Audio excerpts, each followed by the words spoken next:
I'm Maleen, Saeed. This is Al Jazeera live from Doha. Also coming up, the war inside Gaza will be long and difficult. Those are the words of Israel's Prime Minister, who gave a joint address with members of the country's emergency unity government. Benjamin Netanyahu said that a ground operation is on the way to free captives held in Gaza.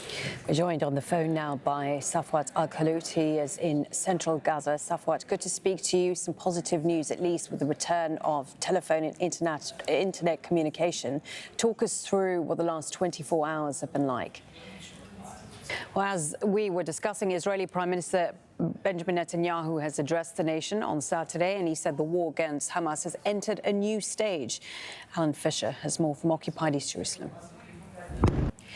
Well, the spokesman of Hamas's armed wing said an agreement was in the works to release captives held in Gaza, but said it was derailed because Israel is stalling the process.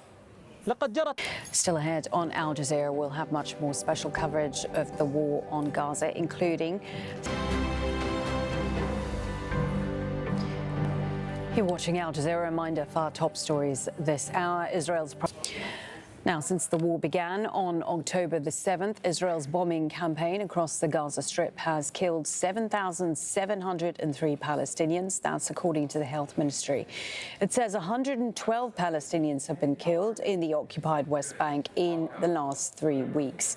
2 Palestinian prisoners have died in Israeli custody. Israel says that was due to natural causes. And the Israeli government says more than 1,400 Israelis were killed in Hamas's attack 3 weeks ago. Well, the Israeli army says 3 rockets were fired from Lebanon into northern Israel on Saturday. The UN Secretary-General has visited Doha to discuss what he called an unprecedented escalation in Gaza. Antonio Guterres met with the Qatari Prime Minister and Foreign Minister Sheikh Mohammed bin Abdulrahman Al Thani to discuss options for de-escalation.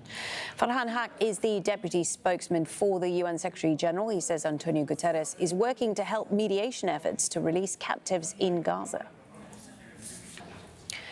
The Egyptian president is warning against regional escalation. On Friday, several drones were intercepted after entering Egyptian airspace. Egypt's army said they'd been fired from the Red Sea. The Turkish president attended the rally in Istanbul in support of Palestinians. Recep Tayyip Erdogan accused Israel's government of behaving like a war criminal. His comments have prompted Israel to recall its diplomatic staff. Osama bin Javed reports.